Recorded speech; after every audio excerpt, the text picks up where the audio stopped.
नमस्कार दोस्तों, आप सिविल और स्टडी पॉइंट पर हैं। आज हम आपको सेक्शन 27 पुलिस रेगुलेशन एक्ट 2007 को हम करवा रहे हैं। इसमें सेक्शन 27 बताएंगे। इससे पूर्व हमने आपको सेक्शन 1 से लेके 27 तक आपको हमने कंप्लीट करवा दिया था। एग्जाम पास होने के कारण जल्द से जल्द इसको निपटाने की कोशिश कर रहे हैं और सेक्शन जो लंबे होंगे तो आप बने रहें और रिवीजन करते रहें। आज सेक्शन 27 को हम रेलवे पुलिस प्रशासन के बारे में बताएंगे और उससे पूर्व हम आपको हल्का सा रिवाइज करा दें कि हम किस सेक्शन में हमने क्या क्या बताया था। शुरू से 1 से लेकर हम हल्का हल्का शॉर्ट में बता रहे हैं। सेक्शन 1 में हमने बताया था, 1 से मैंने बताया था जो विस्तार के बारे में बताया था, और सेक्शन 2 में हमने डेफिनेशन क्लोज बताई थी। परिभाषा खंड, भाषा खंड में ए में हमने एक्ट की बात बताई थी। ए में एक्ट, बी में पशु की, सी में हमने मुख्य सचिव, डी में जिला, ई में हमने जिला मजिस्ट्रेट, जी में घरेलू सेवक, एच में राजद्रोह,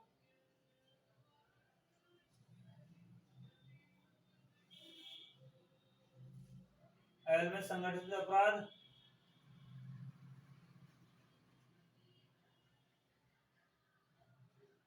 एन में हमने बताया था पुलिस जिला।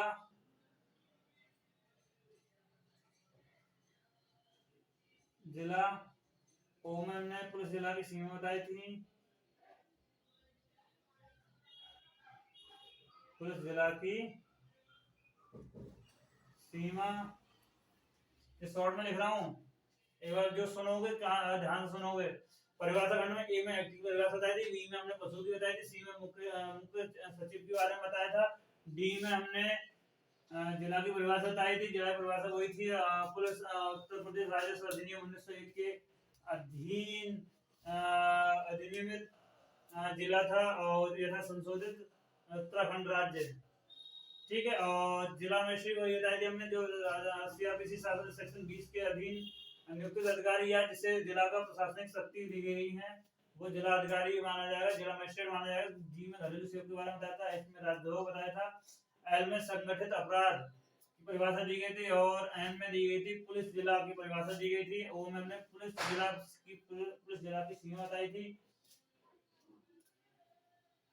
एस में हमने बताया था सार्वजनिक स्थान बताया था, और एक्स में हमने बताया था जो मैं बता रहा हूँ, एक्स में हमने बताया था सेवा, और वाई में बताया था अधीनस्थ में बताया था पुलिस उप निरीक्षक या उससे निम्न के अधिकारी जो होंगे वो अधीनस्थ अधिकारी माने जाएंगे। जेड में हमने भाई जेड में बताया था पुलिस अधीक्षक जिला पुलिस अधीक्षक जो होगा वो जिला का प्रशासनिक अधिकारी, जिला का पुलिस प्रशासनिक अधिकारी होगा। ठीक है, और जेड में हमने बताया था आतंकवाद की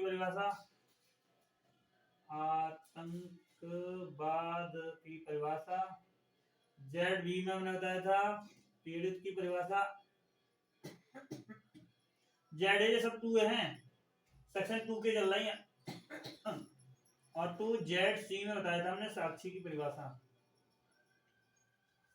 ठीक है, सेक्शन नंबर हमने 3 को हमने बताया था, सेक्शन 3 में हमने बताया था राजस्व जो है पुलिस बल का गठन के बारे में बताया था।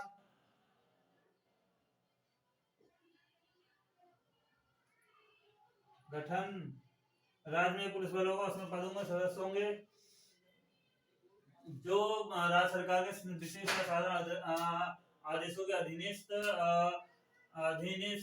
होते हुए उसका प्रशासन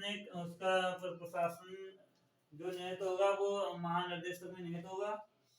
ठीक, सेक्शन 4 में हमने बताया था रेंज की बात, पुलिस रेंज की बात करी गई थी। राज्य सरकार जो है प्रत्येक राज्य को एक से अधिक पुलिस रेंज में विभाजित करेगी, जिसका प्रशासन एक अधिकारी नियुक्त होगा, और जो अधिकारी होगा वो पुलिस महानिरीक्षक से कम का नहीं होगा। सेक्शन 5 में हमने बताया था पुलिस जिला का प्रशासन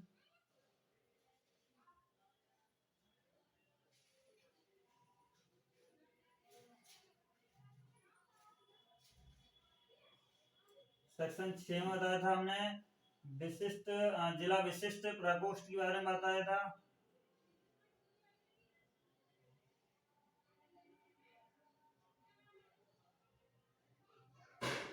सेक्शन 7 में हमने बताया था पुलिस थाना, इसमें पुलिस थाने के प्रभारी अधिकारी होगा जो भी उप निरीक्षक से निम्न का नहीं होगा। ठीक है। सेक्शन 8 में बताया था राजस्व पुलिस क्षेत्र, राजस्व पुलिस क्षेत्र। ठीक है। और सेक्शन 9 में हमने बताया था, सेक्शन 9 में हमने जो बताया था सेक्शन 9 और 10 में सेक्शन 9 में रेलवे पुलिस के बारे में बताया था। सेक्शन 9 में जो बताया था रेलवे पुलिस जिला के बारे में बताया था, रेलवे पुलिस जिला के गठन के बारे में बताया था हमने। गठन, यहाँ थानों का गठन की बात हो रही थी, गठन, और यहाँ क्षेत्र के गठन की बात हो रही थी। ये जो है ये सब गठन की बात कर रहे हैं। पुलिस बल का गठन की बात कर रहे हैं, पुलिस रेंज के गठन की बात कर रहा है, पुलिस जिला प्रशासन के बारे में बता रहा है, गठन कौन सा पुलिस थाने के गठन की बात कर रहे थे, और राजस्व पुलिस क्षेत्र के गठन की बात हो रही थी, और रेलवे पुलिस का गठन की बात हो रही थी। यहाँ पर हम गठन नहीं मान सकते, केवल उसमें इतना विवरण नहीं दिया है, केवल पुलिस थाने में कौन होगा ये बताया गया था बस। ये दोनों राजस्व क्षेत्र 9-8 जो है गठन की बात कर रहा है। ठीक, 8 और 9 गठन की बात कर रहा है। 10 में हमने बताया था सूचना विभाग,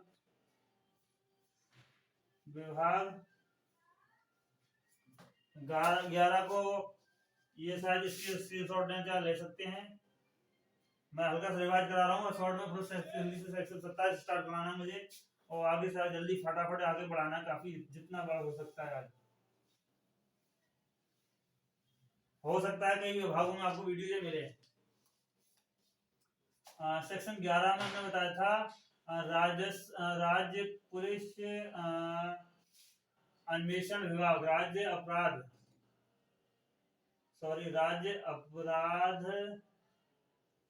अन्वेषण विभाग गठन कौन करेगी? राज्य अन्वेषण विभाग का गठन राज्य सरकार और पुलिस महानिदेशक साधारण या विशेष आदेशों के अधीन गठित करेंगे। ठीक है। राज्य प्लस महानिदेशक। सेक्शन 12 में बताया था विशेष पुलिस इकाई, 12 से विशेष पुलिस इकाई। ठीक है। इसमें हमने संख्या के बारे में बताया था, नियुक्ति के बारे में बताया था,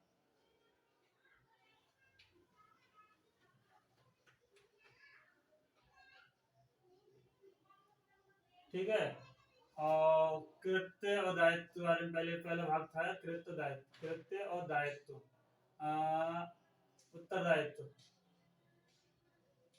ठीक है। दूसरे में ढांचा बताया था,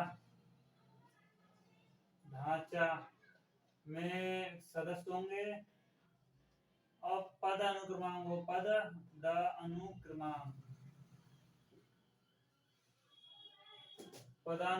होगा। ठीक, पदानुक्रमांक होगा जिसके अनुसार उनकी शक्तियां होंगी, शक्ति, विशेषाधिकार और दायित्व होंगे, और इसे विशेष आदेश से भंग करने की बात बताई थी।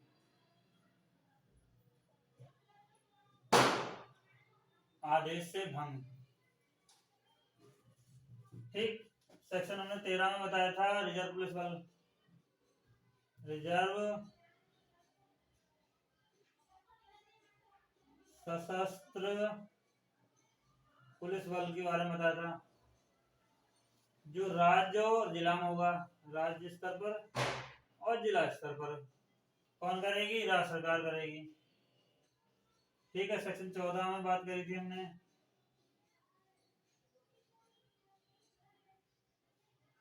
विशेष 14 में था विशेष पुलिस अधिकारी।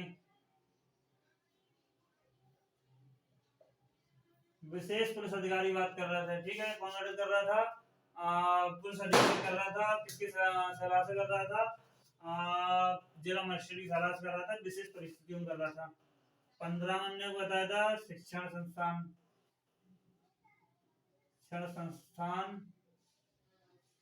या शिक्षा नीति, सह शिक्षा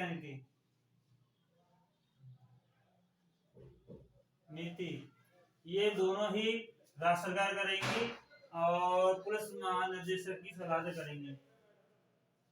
ये 15 है, सॉरी 15। सेक्शन 16 की बात कर रहे थे। 16 में बताया था अनुसंधान केंद्र, ब्यूरो, पुलिस अनुसंधान से ब्यूरो के बारे में बताया था। गठन के 17 में हमने बताया था तकनीकी सहायता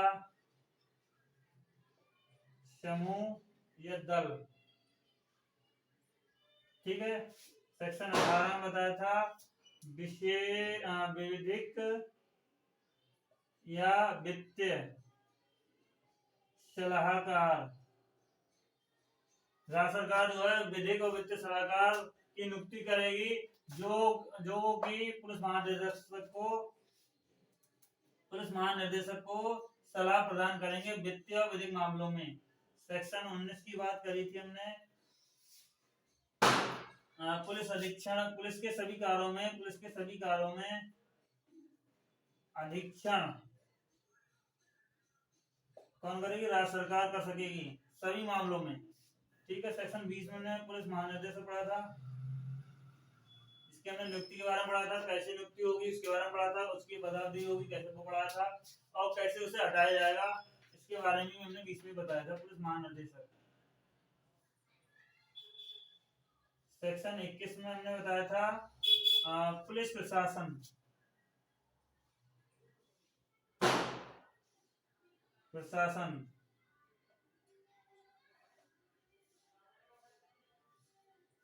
पुलिस प्रशासन में बताया था कि राज्य सरकार के अनुमोदन पर महानिदेशक जो है वो अपराध का निवारण हेतु, अपराध का अन्वेषण हेतु और उनके कर्मचारियों और अधिकारियों के कृत्यों का निरीक्षण करने या फिर उनके निवास स्थान को निश्चित करने, निरीक्षण करने, उनके हथियारों की संख्या निर्धारण करने और पदानुसार ड्यूटी प्रदान करने का कर्तव्य इसी में बताया गया, पुलिस प्रशासन में ही बताया गया था। सेक्शन 22 में बात कर रहे थे। 22 में बताया था अनुशासित कार्यवाही के बारे में बताया गया था। सेक्शन 23 में हमने बताया शास्त्रियों के बारे में, अनुशासित शास्त्रियां, ठीक है। सेक्शन 24 में निलंबन बताया था, ठीक है। सेक्शन 26 में बताया था अपील।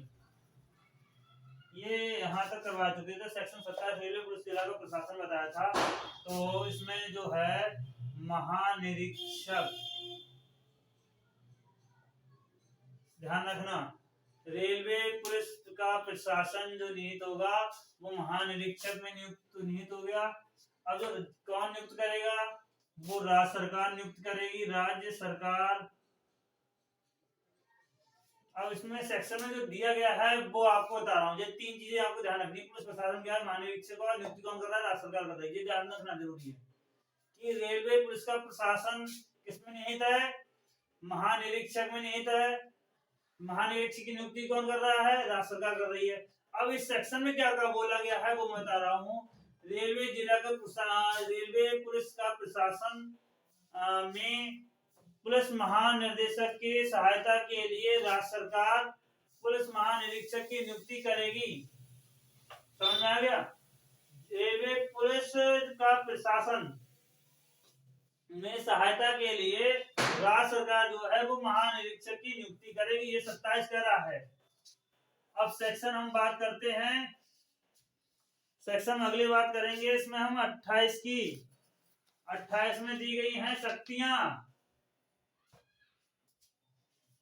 या ये मान लें 28 में जो दी गई है वो पदावधि दी गई है, शक्ति हम आदमी दोहराएंगे, ठीक है। पदावधि 28 में दी गई है पदावधि। पदावधि ये दी गई है कि जो थाने का प्रभारी अधिकारी होगा, पहला दिया गया है थाने का प्रभारी अधिकारी, थाने का प्रभारी अधिकारी की नियुक्ति की अवधि दी है, नियुक्ति की अवधि अधिवर्षता से के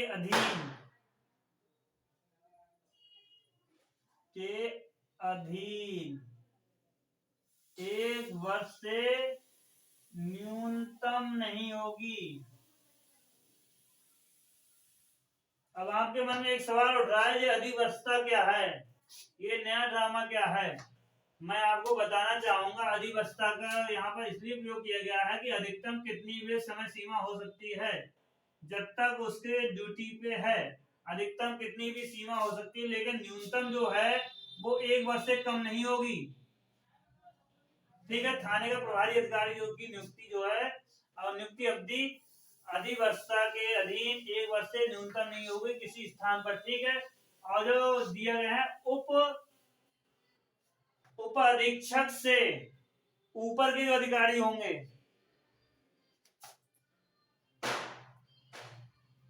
उप अधीक्षक जो दिए गए हैं, उप अधीक्षक से उच्च अधिकारी जो होंगे,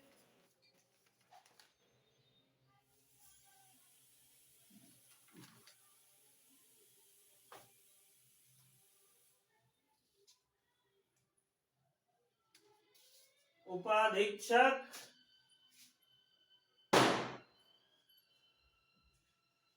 या उपाधीक्षक या पुलिस अधीक्षक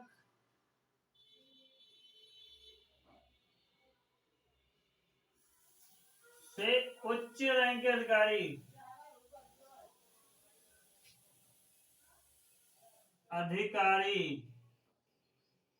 अधिवर्षता, ये भी बात वही कह रहा है, अधिवर्षता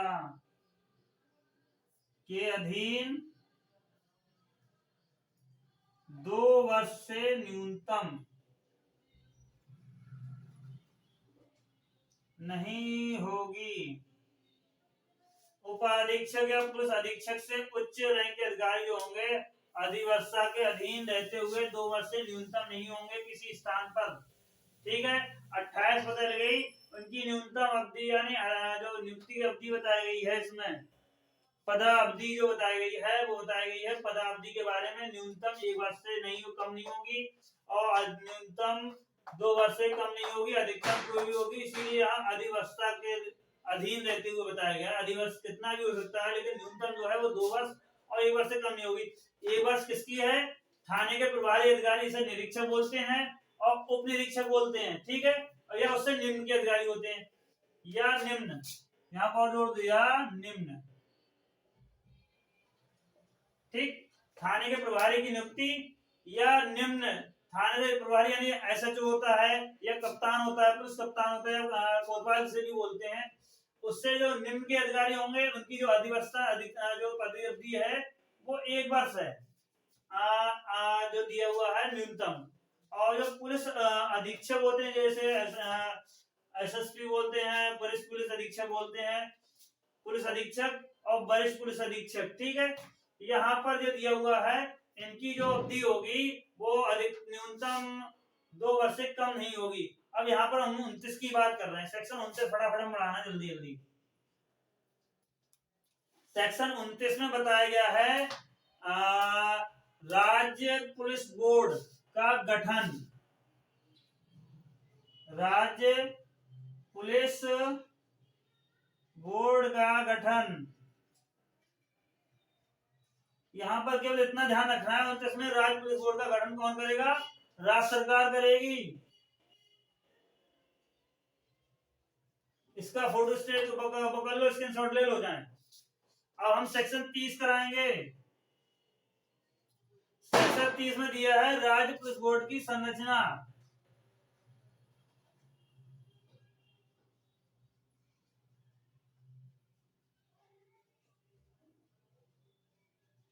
राज्य पुलिस बोर्ड की संरचना के बारे में बता रहे हैं, इसका चाहे स्क्रीनशॉट ले ली जाए।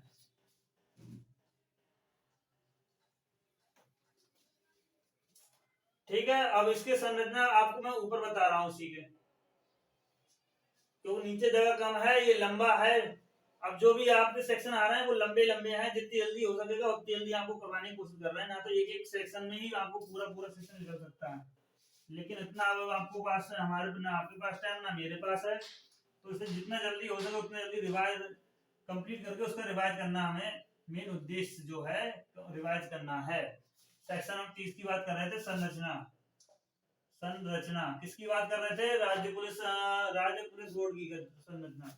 इसमें एक अध्यक्ष होगा। अध्यक्ष होगा। अध्यक्ष कौन होता है? राज्य के गृह मंत्री। राज्य के गृह मंत्री, ठीक। राज्य का गृह मंत्री जो होगा वो अध्यक्ष होगा। और सचिव कौन होगा इसका? सचिव जो होगा वो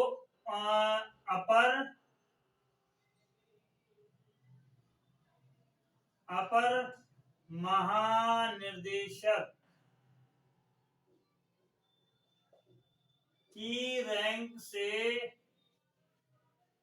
निम्न का नहीं होगा। दूसरा सचिव। अब बात आती है सदस्यों की। अब बात आ रही है सदस्यों की। सदस्य की बात आ रही है। अध्यक्ष पढ़ लिया। अध्यक्ष कौन होगा? राज्य का गृह मंत्री होगा। सचिव जो होगा अपर महानिदेशक की रैंक से निम्न का नहीं होगा, ऊपर का तो हो सकता है, जो सचिव होगा, ठीक है। और जो इसके सदस्य होंगे, सदस्य मैं आपको बता दूं सदस्य कौन कौन से होंगे। सदस्य, एक सदस्य तो होगा कहां से? राज्य के गृह विभाग का सचिव। एक सदस्य तो होगा राज्य गृह विभाग का सचिव। दूसरा सदस्य जो होगा गृह विभाग का सचिव होगा। और जो होगा मुख्य सचिव होगा, सरकार का मुख्य सचिव भी इसका, सरकार का मुख्य सचिव भी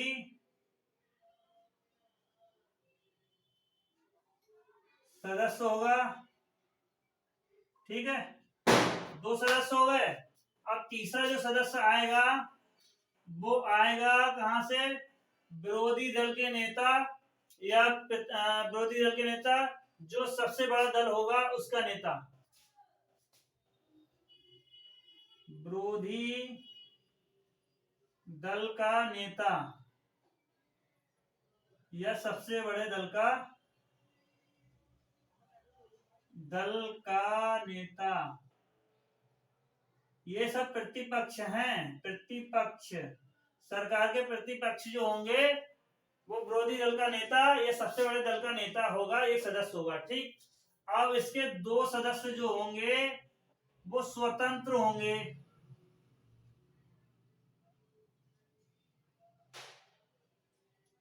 स्वतंत्र होंगे। जो दो होंगे वो स्वतंत्र होंगे, गैर जो राजनीतिक दल से जुड़े हुए नहीं होंगे, स्वतंत्र होंगे। दो स्वतंत्र सदस्य, दो स्वतंत्र सदस्य होंगे। वो कैसे होंगे? गैर राजनीतिक,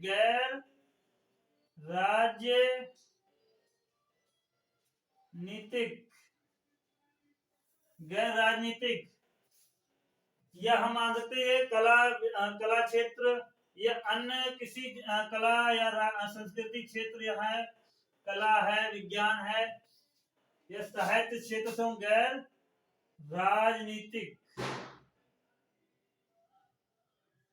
क्षेत्र से होंगे। इसमें आ जाते हैं कला, विज्ञान या साहित्य, के क्षेत्र से होंगे, ठीक है, गैर राजनीतिक क्षेत्र से जो आते हैं। अब इनकी जो स्वतंत्र होते हैं, इनकी सिफारिश की जाती है। अब सिफारिश कौन करता है? सिफारिश, तो इसकी सिफारिश करे, इनकी सिफारिश से बनाए जाते हैं। अब सिफारिश की बात आती है वो 31 में आ जाती है, सेक्शन 21 में, 31 में, सॉरी 31 में। इनकी जो स्वतंत्र सदस्य हैं, स्वतंत्र सदस्य जो हैं, स्वतंत्र सदस्य हैं, इनकी सिफारिश,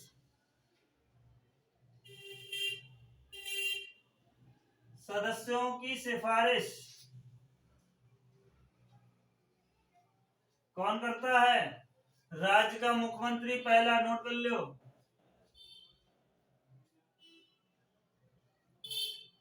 ठीक है, दूसरा है राज्य का गृह मंत्री,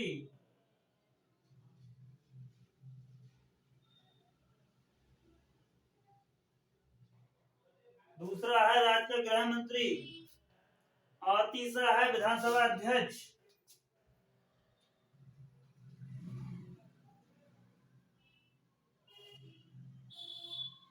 जो इन सदस्यों की सिफारिश करते हैं कि इन्हें भी शामिल कर लिया जाए, तो उसमें पहला मुख्यमंत्री आ जाता है, गृह मंत्री आ जाता है, विधानसभा अध्यक्ष आता है, चौथा जो दिया हुआ है वो इसके दिया है विरोधी दल का नेता या प्रतिपक्ष का नेता,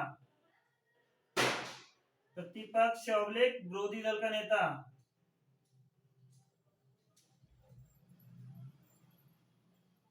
नेता इनकी सिफारिश कर सकता है, ठीक है। ये 31 हो गए। अब 32 की बात आती है, इनके जो सदस्य हैं वो कब अपात्र माने जाएंगे?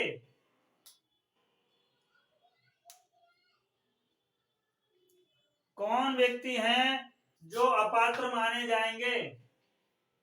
स्वतंत्र सदस्यों के बारे में ही बात कर रहा है। स्वतंत्र सदस्य कौन व्यक्ति होंगे जो अपात्र माने जाएंगे, वो 32 में बताए गए हैं। फटाफट जल्दी आ जाओ 32 में, ठीक है, फटाफट आ जाओ 32 में। 32 की बात कर रहे हैं, सेक्शन 32,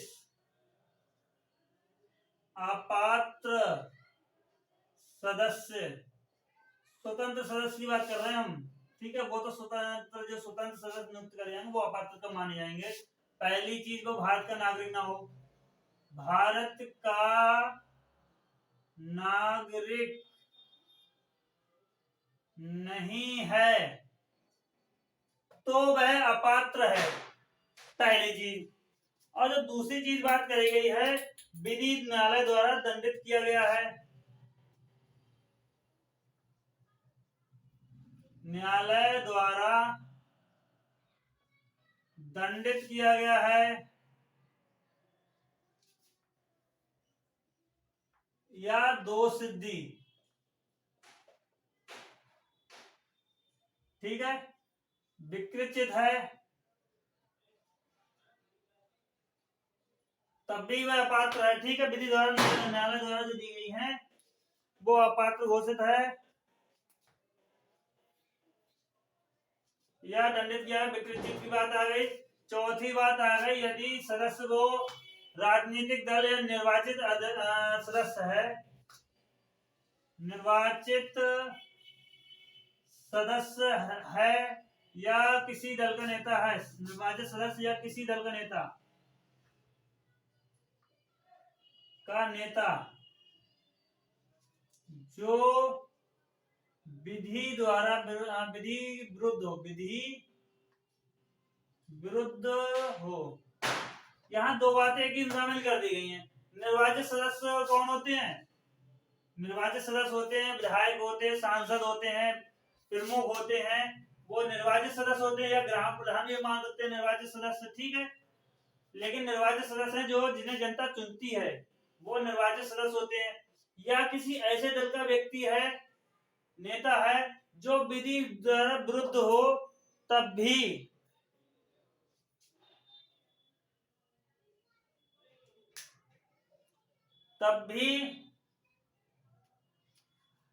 अपात्र माने जाएंगे, या किसी दल का नेता है, ठीक है, तब भी अपात्र माने जाएंगे, चाहे वो दल विधि विरुद्ध हो या वैसे हो। ठीक है, दोनों बातें आ गई यहाँ पर। निर्वाचित सदस्य है तब भी वो अपात्र होंगे, और किसी दल का नेता है तब भी अपात्र होंगे। चौथी बात इसमें जो कही गई है वो उस पर भ्रष्टाचार का आरोप लगा हो या दोष सिद्ध किया गया हो।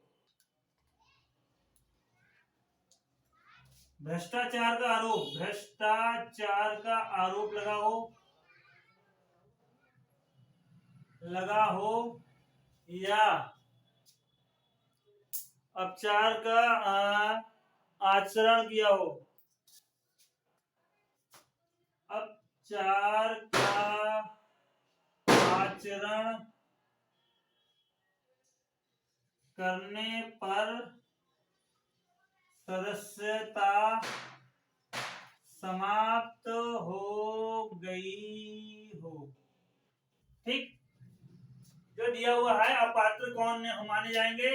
भारत का नागरिक नहीं होगा, वह अपात्र माना जाएगा। विधि न्यायालय द्वारा दंडित किया गया हो या दोषित किया गया हो, वह व्यक्ति भी अपात्र होंगे नॉमिनेट होने के लिए स्वतंत्र सदस्य के रूप में। तीसरी बात आ गई, विकृत अगर व्यक्ति है तब भी वो अपात्र माना जाएगा। चौथी बात कही, निर्वाचित सदस्य और किसी दल का नेता। ये बातचीत ध्यान रखने वाली जरूरी है। निर्वाचित सदस्य और किसी दल का नेता अगर है तो उसे स्वतंत्र सदस्य के रूप में नियुक्त नहीं किया जाएगा। निर्वाचित सदस्य और किसी दल का नेता जो है,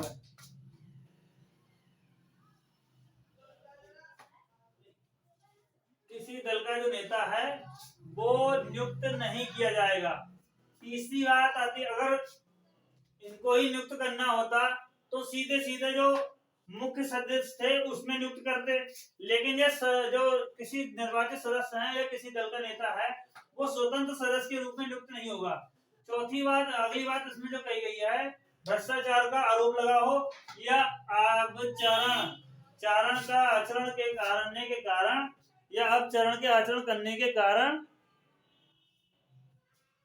अपचार का आचरण करने के कारण सदस्यता समाप्त हो गई है।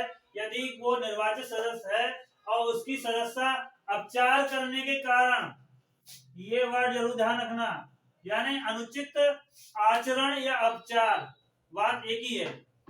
अनुचित आचरण करने के पर सदस्यता समाप्त हो गई है तब वे व्यक्ति भी अपात्र माने जाएंगे। मान ली उनके सदस्य नहीं रहा, इसके कारण खुद कह रहे हैं निर्वाचित सदस्य को नहीं माना जाएगा।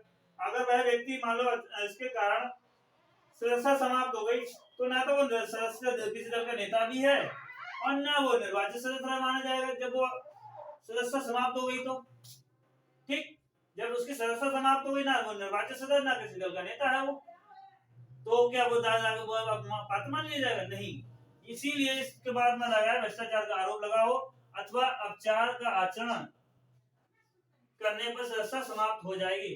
अब 33 में बात जो करी गई है, 33 में बात करी गई है इनके कार्यकाल और अवधि के बारे में, कार्यकाल और शक्तियों के बारे में दिया है सेक्शन 33 में। कार्यकाल जो होगा वो अधिकतम 2 वर्ष का होगा। कार्यकाल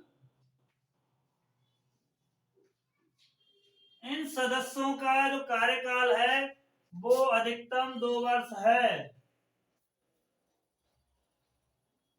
2 वर्ष, और एक बार में एक ही बार नियुक्त होंगे, पुनः द्वारा पात्र नहीं होंगे, पुनः द्वारा सदस्य नहीं चुने जाएंगे।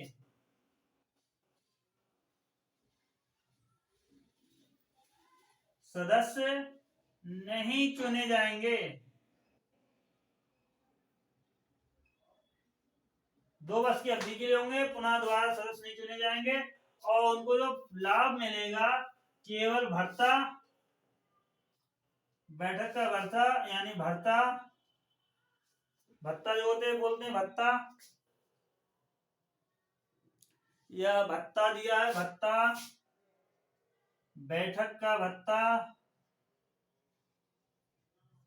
या यात्रा का भत्ता जो इन्हें मिलेगा वो बैठक का भत्ता मिलेगा, यानी बैठक की फीस मिलेगी, उन्हें जितनी बैठक होंगी उसकी फीस मिलेगी, और यात्रा भत्ता आने जाने का खर्चा इन्हें मिलेगा सदस्यों को। ठीक है, अब इसकी बात आती है 36 में पहुंच जाते हैं। इसके सेक्शन 36 में पहुंचते हैं। 36 में बताया गया है जो बैठक की का व्यय है, जो बैठक का व्यय है कौन देगा। यहाँ जो भर्ती की बात आ रही है, इनका व्यय कौन भरेगा। ठीक है, इनका जो बैठक का भत्ता है या यात्रा भत्ता है वो कौन भरेगा, वो सेक्शन 36 में बताया गया है। किसमें कौन देगा, राज्य सरकार देगी। राज्य सरकार बैठकों का व्यय देगी। ठीक है, 36 सेक्शन दिया, राज्य सरकार बैठकों का व्यय देगी। यहाँ बैठक भत्ता की बात आई, सीधे 36 आ गया उठ के कि जो व्यय कौन देगा, राज्य सरकार देगी और अपने अनुसार जो है तय करेगी। अब इसके 36 के बाद आती है सेक्शन 37। 37 है जो बैठकों की वार्षिक रिपोर्ट जो है, बैठकों की वार्षिक रिपोर्ट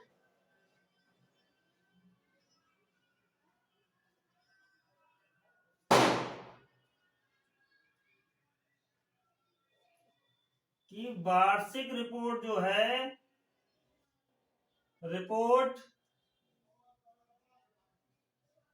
तत्काल कहाँ दी जाएगी, वो तत्काल दी जाएगी यथाशीघ्र या तत्काल विधानसभा में। कहा, विधानसभा में। ठीक है, जो बैठकों की वार्षिक रिपोर्ट जो है वो तत्काल विधानसभा में दी जाएगी।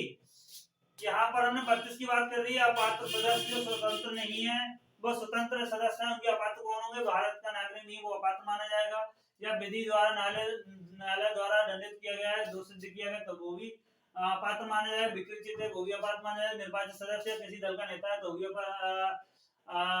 जो है अपात्र माना जाए, भ्रष्टाचार आरोप लगाओ या अपचार का आचरण करने का सदस्यता समाप्त हो गई हो, वे व्यक्ति भी अपात्र माने जाएंगे।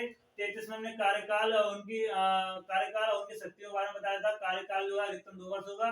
पुनः दोबारा सदस्य के रूप में नहीं चुने जाएंगे। 2 बातें आपको ध्यान रखनी है।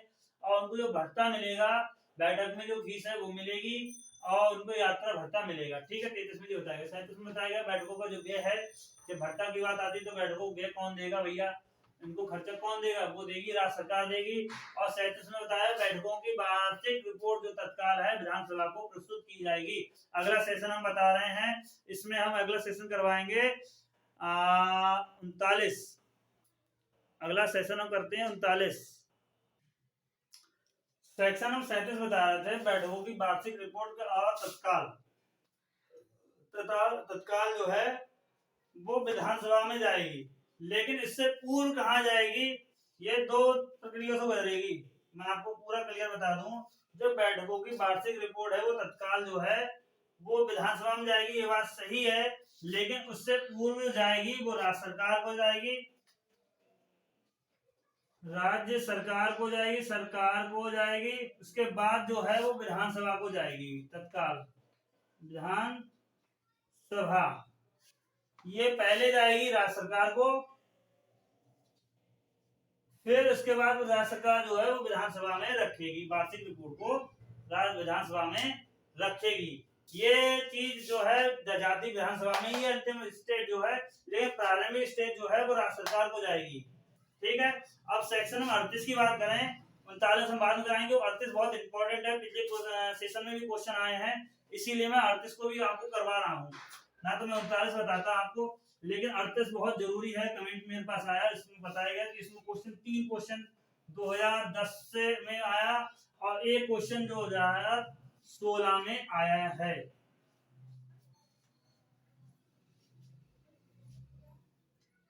तो मैं आपको बता दूं, सेक्शन 38 जो दिया है वो है पुलिस अधिष्ठान समिति। पुलिस अधिष्ठान समिति, ठीक है, पुलिस अधिष्ठान समिति। 38 अधिष्ठान, समझ में कोई उच्चारण भी सेम लग रहा है, इसीलिए समझ पर पकड़ने में जल्दी आ जाएगा। ठीक है, समिति, इसका गठन जो है वो कौन करता है? राज्य सरकार करती है। इसमें एक अध्यक्ष होगा और अध्यक्ष कौन होता है? पुलिस महानिदेशक। महानिदेशक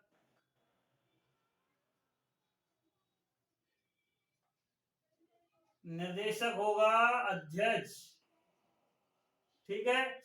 और उसके दो वरिष्ठतम सदस्य होंगे, दो वरिष्ठतम सदस्य होंगे। कौन होंगे ये? वो पुलिस महानिरीक्षक से निम्न के नहीं होंगे। पुलिस महानिरीक्षक, पुलिस महानिरीक्षक से कम रैंक के नहीं होंगे। अधिकतम रैंक तो हो सकते हैं लेकिन कम रैंक के नहीं होंगे। दो वरिष्ठतम सदस्य पुलिस महानिरीक्षक के रैंक से कम नहीं होंगे। अब इनके कृत्य देख लें क्या है। पहला कृत्य की बात करें हम, पहला कृत्य जो दिया गया है वो पदों को चयन और पदोन्नति के बारे में प्रक्रिया निर्धारण करते हैं। पहला है पदों के चयन तथा पदोन्नति की प्रक्रिया निर्धारण करते हैं। प्रक्रिया निर्धारण करते हैं, ठीक है।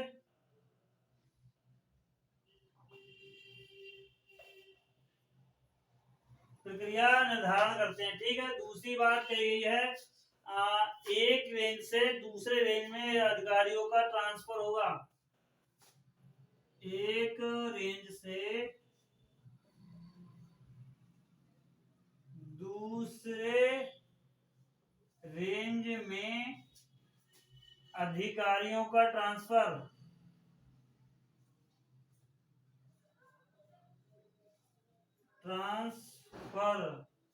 कौन करता है?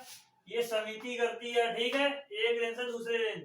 अब पुलिस रेंज की बात करी। पुलिस रेंज की हम लोग कहाँ पढ़ा था? पुलिस रेंज सेक्शन 4 में पढ़ा था हमने, ठीक है।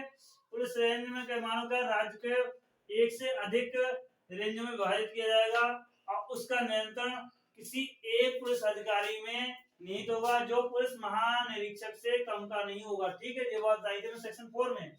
और यहाँ बात आ रही है एक रेंज से दूसरे रेंज में अधिकारियों का ट्रांसफर होगा, ठीक है।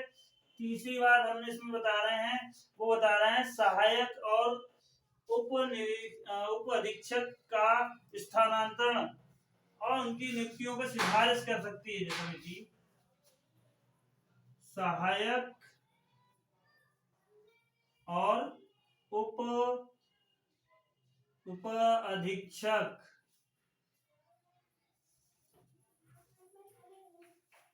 सहायक या उप अधीक्षक का स्थानांतरण या ट्रांसफर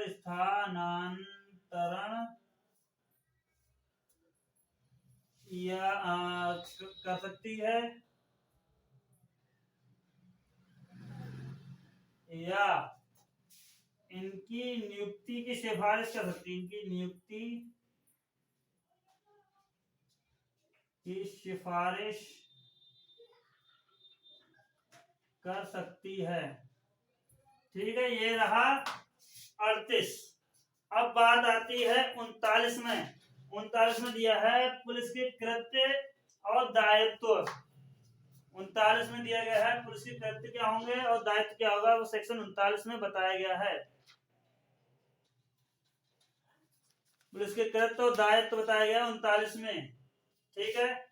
अब 39 फटाफट करते हैं, जल्दी से जल्दी बढ़ाना है, हमें टारगेट लेके चलना है।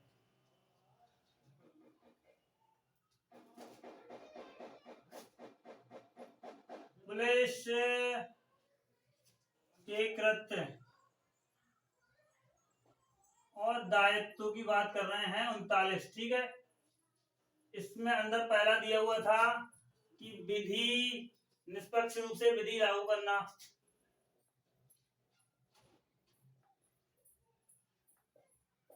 से विधि लागू करना, ठीक है, लागू करना। दूसरा था जनता के जीवन की रक्षा करना,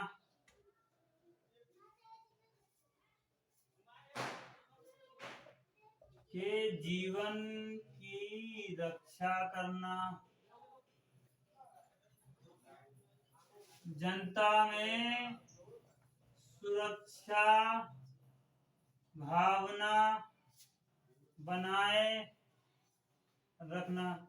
लगभग इसमें वो कृत्य आएंगे जो पुलिस कार्रवाई पुलिस जो कृत्य करती है, उनके जो दायित्व होते हैं उसको बताना। जैसे एफआईआर दर्ज करना है, उनकी विवेचना करना है, अपराधियों को पकड़ना है, उनका रिकॉर्ड रखना है, या फिर जो कहीं बाढ़ आपदा आती है वहां पर लोगों की रक्षा सुरक्षा प्रदान करना है या सहायता करना है। इसी इसमें लगभग आते रहते हैं। मैं हल्के छोटे छोटे कम गुने चुने हैं वो मैं आपको बना देता हूँ। मानव अधिकार को गरिमा बनाए रखना है,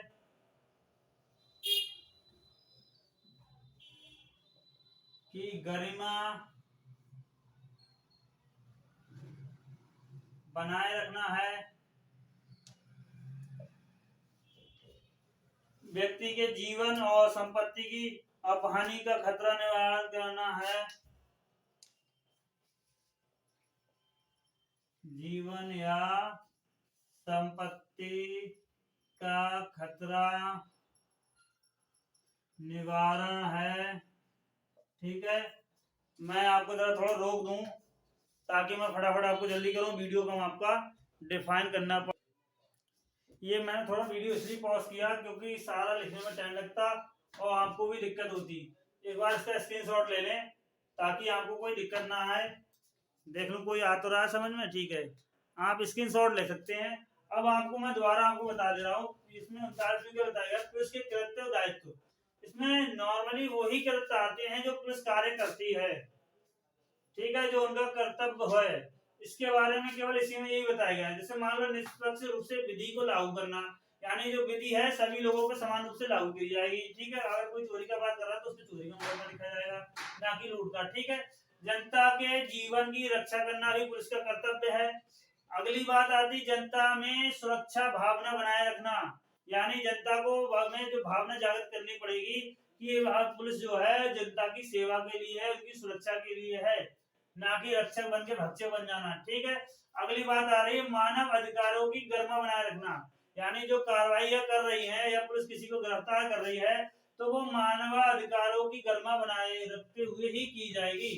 अगली बात आ रही व्यक्ति के जीवन या संपत्ति का खतरा निवारण, व्यक्ति के जीवन या संपत्ति का जो खतरा है उसका निवारण करना भी पुलिस का कर्तव्य है।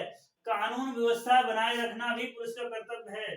आंतरिक सुरक्षा करना और सार्वजनिक संपत्ति की सुरक्षा करना भी पुलिस का कर्तव्य है। सार्वजनिक संपत्ति की सुरक्षा किससे की करती है पुलिस? सार्वजनिक संपत्ति की सुरक्षा जो करती है पुलिस, वो दंगाइयों से या जो व्यक्ति जो आपराधिक गण है जो संपत्ति को नुकसान करते हैं उनसे सुरक्षा करना। तीसरी बात आ रही है, अगली बात आ रही है शिकायतों का दर्ज करना भी पुलिस का काम है। यदि कोई शिकायत करता है स्वयं उपस्थित होकर शिकायत करता है या ईमेल द्वारा भेजकर शिकायत करता है या डाक द्वारा भेजकर शिकायत करता है, ये तीनों मैंने इसीलिए खोले हैं, स्वयं, ईमेल और डाक द्वारा। अगर सूचना दी गई है किसी अपराध की या शिकायत की गई है तो उसको दर्ज करेगा और उसकी विवेचना विधि के अनुरूप करेगा। ठीक है, अगली बात आ रही है यदि उसकी उपस्थिति में कोई अपराध घटित हुआ है तो पुलिस अधिकारी स्वयं उस अपराध को दर्ज करेंगे, घटना को दर्ज करेंगे। अपराधियों को पकड़कर उचित विवेचना करना भी पुलिस का कर्तव्य है। ठीक है, प्राकृतिक या मानव जनित आपदा में सहायता करना, प्राकृतिक और मानव जनित आपदा में सहायता करना। मान लीजिए कोई बाढ़ आ गई किसी शहर में, तब पुलिस क्या करती है कि लोगों की रक्षा करती है, उन्हें सुरक्षित स्थान पर ले जाती है, ये पुलिस का कर्तव्य है। और उन्हें पुनर्वास की समिति, यानी जो सरकार द्वारा गठित की गई समितियां हैं जिन्हें पुनर्वास के लिए नियुक्त किया गया है, उनको सहायता करेगा। और जो लोग व्यक्ति अपराध आपदा में फंसे हुए हैं उन्हें ले जाके उन्हें पुनर्वास के लिए भेजा जाता है। जैसे मान लो कोई बाढ़ आ गई, आदमी फंसे हुए तो उन्हें निकाल के सरकारी कैंप जो पुनर्वास के लिए बनाए गए हैं उनमें व्यवस्थित पहुंचाया जाता है। वाहनों को आने जाने की सुविधाजनक बनाना। मान लो ट्रैफिक चल रहा है, ट्रैफिक जानवर लोगों को असुविधा आ रही है, इसको सुविधाजनक बनाने के लिए ट्रैफिक पुलिस का गठन किया गया। ट्रैफिक पुलिस जो है वो क्या करती है, वाहनों को आने जाने सुविधा कराने के लिए नियम बना दिए गए हैं कि उन नियमों को आप फॉलो करेंगे तभी आपका सुविधाजनक बनेगा, तभी इसीलिए वाहनों को आने जाने की सुविधाजनक बनाया जाए। राज्य या प्राधिकारियों द्वारा जो निर्देश दिए गए हैं उन कृत्यों का निर्वहन करेगी। राज्य अथवा प्राधिकारी द्वारा दिए गए कृत्यों का निर्वहन करना। ठीक है, ड्यूटी पर तैनात अधिकारी हैं, उन्हें कोई लावारिस वस्तु मिलती है तो उसे अधिग्रहण करेगी तथा धारा 46 के अधीन उनकी सुरक्षा करेगी। ये तो रहा 39। अब हम 40 की बात करेंगे। 40 में बताया गया है राज्य पुलिस क्षेत्र।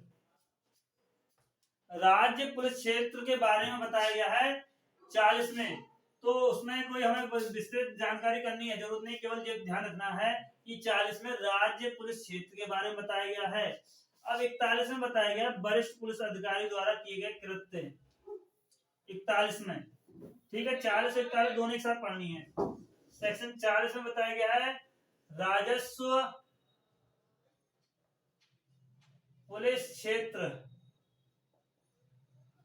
डेफिनेशन हमने पढ़ी थी पुलिस जिला के बारे में, तो पुलिस जिला में बात आई थी कि पुलिस जिला की सीमा पढ़ी थी हमने। ठीक है, सेक्शन पुलिस जिला की सीमा एंड ओ में सीमा पढ़ी थी राजस्व पुलिस क्षेत्र। तो उसमें बताया था राजस्व पुलिस क्षेत्र को छोड़कर समस्त राजस्व क्षेत्र जिला है।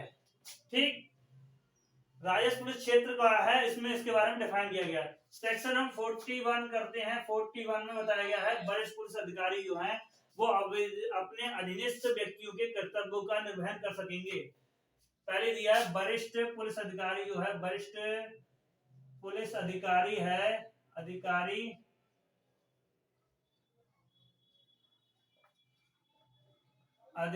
है वो अपने अधीनस्थ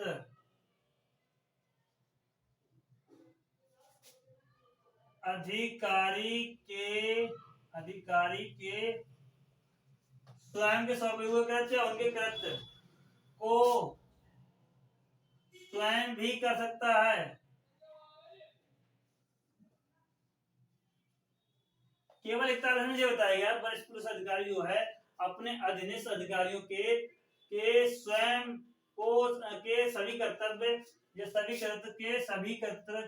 सभी कृत्य जो हैं वो उनको स्वयं भी कर सकता है और उनमें सहायता भी प्रदान कर सकता है। हम नॉर्मली देखते हैं कहीं कर्फ्यू कंडीशन है या फिर दंगा हो गया है तो वहां पर वरिष्ठ पुलिस अधिकारी हैं वो स्वयं भी आते हैं और अपने अधीनस्थ के साथ जाते हैं। तो अधीनस्थ के जो भी कृत्य होते हैं वो सब अपने स्वयं भी कर सकते हैं और उनको द्वारा अधीनस्थ को भी कह सकते हैं कृत्य करो। ठीक है, और उनके कृत्य में कोई समस्या आ रही है उसको निदान करने के लिए उसमें सहायता भी प्रदान कर सकते हैं। जहाँ से देखते हैं डीएम एसएसपी होता है, एसपी दोनों होते हैं मौके पर और दोनों को स्थिति को कंट्रोल करने की कोशिश करते हैं। तो एक दूसरे के कृत्यों में पुलिस अधिकारी जो है वो अपने अधीनस्थ अधिकारियों के भी कृत्यों को कर सकता है और उसमें सहायता भी प्रदान कर सकता है। ठीक है, 41 से बात कह रही है। अब बात आती है सेक्शन 42। सेक्शन 42 में बताया गया है क्या कि जो अधिकारी हैं, पुलिस अधिकारी हैं वो निरंतर सर्विस में माने जाएंगे। पुलिस अधिकारी जो है वो निरंतर सेवा में माने जाएंगे। तो ऐसे अधिकारी जो हैं राज्य के किसी भी भाग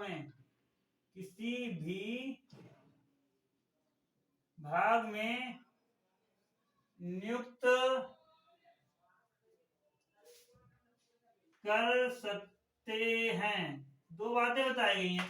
पुलिस अधिकारी जो हैं वो निरंतर सेवा में माने जाएंगे और ऐसे अधिकारियों को राज्य के किसी भाग में नियुक्त भी किया जा सकेगा। किसी भाग में नियुक्त किया जा सकेगा, और 3 बातें बताई राज्य के किसी भाग में नियुक्त किया जा सकता, राज्य के बाहर भी पुलिस अधिकारी के रूप में, राज्य के बाहर भी पुलिस अधिकारी के रूप में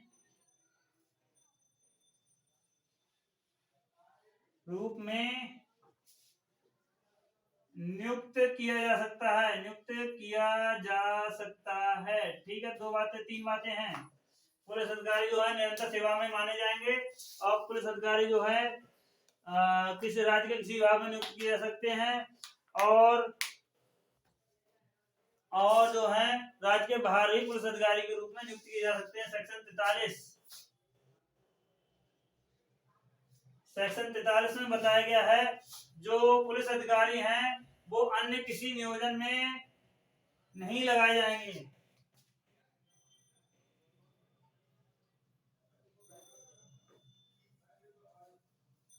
अन्य किसी नियोजन में नहीं लगाए जाएंगे, नियोजन में नहीं लगाए जाएंगे।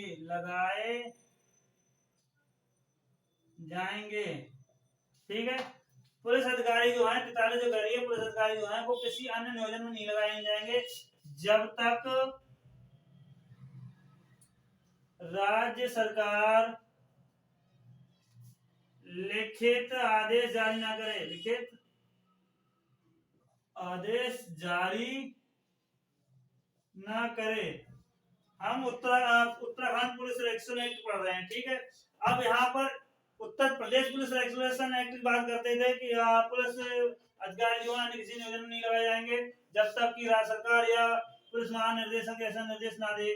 ठीक है, यहाँ पर केवल बात करेगी राज्य सरकार की, बात करेगी तो राज्य सरकार ही करेगी। किसी अन्य नियोजन में नहीं लगाए जाएंगे। अब किसी अन्य नियोजन में क्या जाता है, कहीं कार्यालय में अटैच करना है, या किसी नेता के अधीन में लगा दिया, सुरक्षा में लगा दिया गया, या फिर किसी विभागीय अधिकारी की सुरक्षा में लगा दिया गया, तो ऐसे अधिकारियों को तब तक अन्य नियोजन में नहीं लगाया जाएगा जब तक राज्य सरकार लिखित आदेश ना जारी करे। ठीक है, सेक्शन बात आती है 44। सेक्शन 44 कह रही है जो पुलिस अधिकारी हैं वो अपने अधिकारों के, पुलिस अधिकारी जो हैं वो अपने ड्यूटी से विमुक्त नहीं होंगे।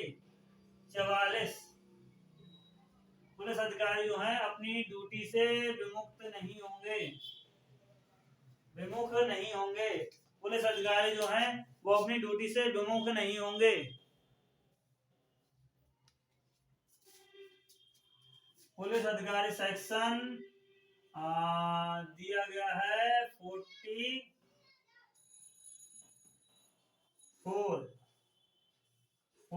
हम पढ़ चुके हैं, 41 पढ़ी थी हमने, 41 पढ़ी थी हमने। क्या वरिष्ठ पुलिस अधिकारियों की शक्ति जो है वो अपने अधीनस्थ शक्ति का निर्वहन कर सकेगी। 39 में पढ़ा था हमने क्या, चलो 39 से फिर स्टार्टिंग कर जाते हैं। 39 में बताया था कि पुलिस की कृत्य और उनके दायित्व। 40 में बताया था हमने राजस्व पुलिस क्षेत्र। 41 में बताया था वरिष्ठ पुलिस अधिकारी अपने अधीनस्थ की सेवा कर सकते हैं।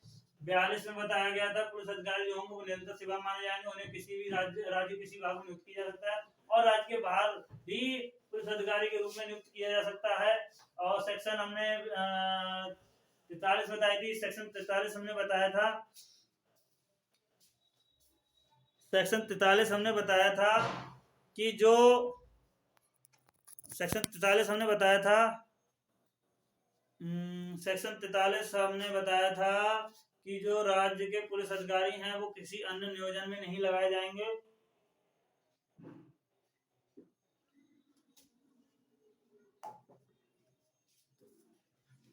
राज्य के पुलिस अधिकारी हैं वो किसी अन्य नियोजन में नहीं लगाए जाएंगे। और 44 में हमने बताया था कि जो पुलिस अधिकारी जो होगा वो अपनी ड्यूटी से विमुक्त नहीं होगा। पुलिस अधिकारी अपनी ड्यूटी से विमुख नहीं होगा। ठीक है, सेक्शन 45 बताया गया है पुलिस अधिकारी जो होंगे सूचना पर उपस्थित होंगे या प्रस्तुतिकरण करेंगे, सूचना का प्रस्तुतिकरण करेंगे। पुलिस अधिकारी जो है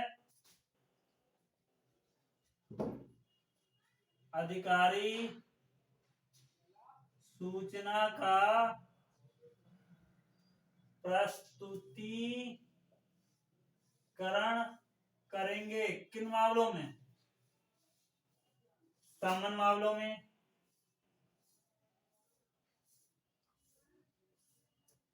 वारंट मामलों में,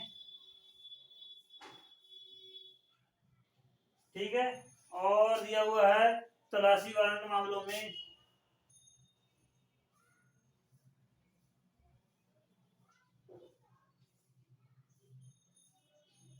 पुलिस अधिकारी सूचना का प्रस्तुतिकरण करेंगे। समन मामलों में अगर कोई मैटर सामने आता है तो उसको उच्च अधिकारी जो समन जो है वो कहाँ सूचना प्रस्तुत करेंगे? वो करेंगे न्यायालय में या मजिस्ट्रेट के समक्ष। मजिस्ट्रेट के समक्ष पुलिस अधिकारी सूचना का प्रस्तुतिकरण करेंगे। समन मामलों में, वारंट मामलों में, तलाशी वारंट मामलों में मजिस्ट्रेट के समक्ष प्रस्तुत करेंगे। ठीक है, करने का कर्तव्य होगा या अन्य आदेशिकाओं लगा लो, अन्य आदेशिकाओं में मजिस्ट्रेट के समक्ष प्रस्तुत करने का कर्तव्य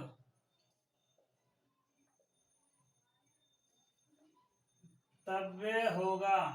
ठीक है, इसका स्क्रीनशॉट ले लो। पुलिस अधिकारी अधिकारी हैं, सूचना का प्रस्तुतिकरण करेंगे।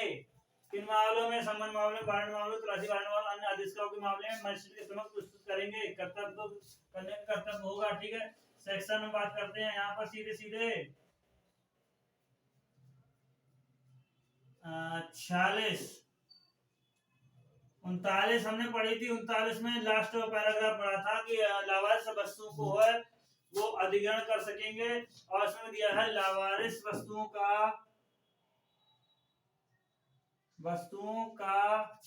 अधिग्रहण करने के बाद उनकी सुरक्षा करना जब तक मुकदमे का निस्तारण ना हो जाए, जब तक मुकदमे का निस्तारण ना हो जाए। ठीक, 46 बता रहा है लावारिस वस्तु का अधिग्रहण करने के बाद उनकी सुरक्षा करना जब तक मुकदमे का निस्तारण ना हो जाए या संबंधित नहीं है या संबंधित नहीं है।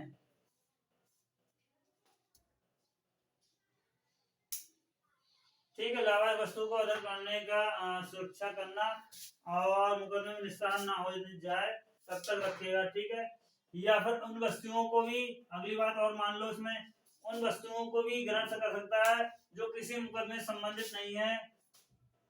उन वस्तुओं को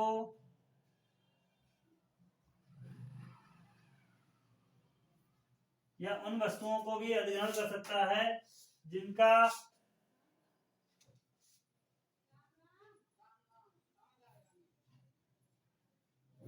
अधिग्रहण कर सकता है जो किसी बात से संबंधित नहीं है। ठीक है, लावारिस वस्तुओं का अधिग्रहण करने के बाद उनकी सुरक्षा करना जब तक मुकदमे का निस्तारण हो जाए, और उन वस्तुओं को भी अधिग्रहण कर सकती है जो किसी बात से संबंधित नहीं है।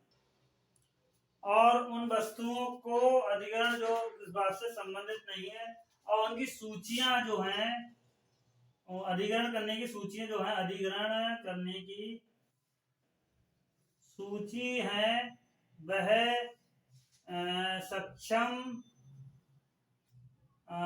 पुलिस अधीक्षक महोदय को भेजेगा तथा संबंधित न्यायालय को भेजेगा, तथा संबंधित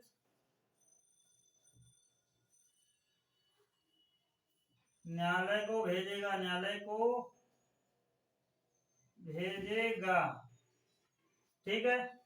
अधिग्रहण की सूची जो है, जिन वस्तुओं का अधिग्रहण किया गया, लावारिस वस्तु का अधिग्रहण किया गया है, वह सक्षम पुलिस अधीक्षक को भेजेगा, भेजने का कर्तव्य होगा, भेजा जाएगा, तथा तो संबंधित न्यायालय को भी भेजा जाएगा। ठीक है। और इसमें अगर क्वेश्चन आता है कि 46 में किस प्रकार की संपत्ति का अधिग्रहण करने की शक्ति दी गई है, तो वो लावारिस संपत्ति के बारे में दी गई है। और किसको सूचित करेगा? सक्षम पुलिस अधिकारी या पुलिस अधीक्षक को करेगा, और तदुपरांत उससे संबंधित न्यायालय को भेजेगा। ऐसा हमने पढ़ना है। ठीक है। अगर हम जो कंफ्यूजन कर रही है तो ये कर रही है कि जो मुकदमा जब तक निस्तारण ना हो जाए, ये लाइन को हम अगर हटा भी दें तो हमारा जो क्वेश्चन का सिलेबस है, ठीक है, वो समझ में आ जाएगा। उन वस्तुओं को अधिनियम, उन वस्तुओं को अधिग्रहण जो किस बात से संबंधित नहीं है, किसी बात से संबंधित नहीं है, लावारिस हैं। उन वस्तुओं को अधिग्रहण करने की शक्ति जो किसी बात से संबंधित नहीं है। अधिग्रहण की गई वस्तुओं की सूची वह सक्षम पुलिस अधिकारी को भेजेगा, सक्षम पुलिस अधीक्षक महोदय को भेजेगा, सक्षम पुलिस अधीक्षक महोदय को भेजेगा।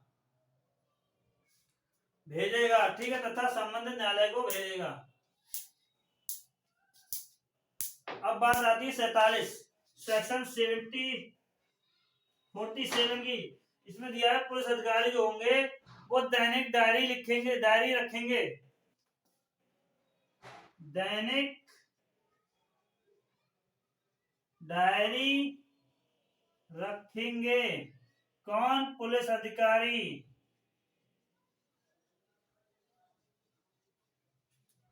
और 49 की बात करते हैं। 49 में दिया है वर्दियां, चिन्ह,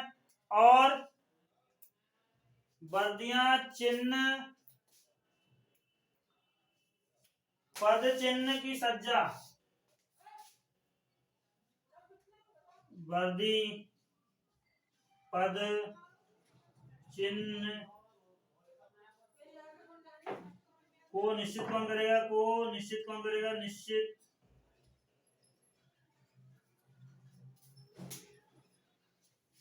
49 में बताया गया वर्दी, पद चिन्ह धारण करना या वर्दी चिन्ह को सज्जा आदि, चिन्ह सज्जा आदि।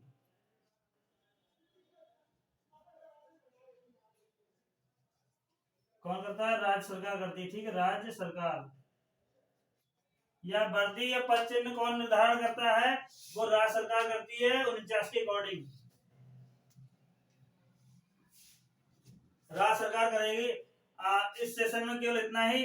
अगले सेशन में हम जस्ट अभी स्टार्ट कर रहे हैं, इसी का पार्ट होगा, वो भी अगले सेशन, क्योंकि ये वीडियो काफी लंबी हो रही है, मुझे अपलोड करने में काफी दिक्कत होगी। ठीक है, इसके लिए वो भी आप देखते ले रहे हैं। तब तक के लिए धन्यवाद। अगली वीडियो अभी अब आपको स्टार्ट करा रहा हूँ। ज्यादा से ज्यादा शेयर करें, लाइक करें इस चैनल को, और अपने दोस्तों को भी बताएं, जिससे हमारे सब्सक्राइबर बढ़ेंगे। और उसके बाद आपको लाइव वीडियो यूट्यूब चैनल पे मिलना स्टार्ट हो जाएगी। Thank you.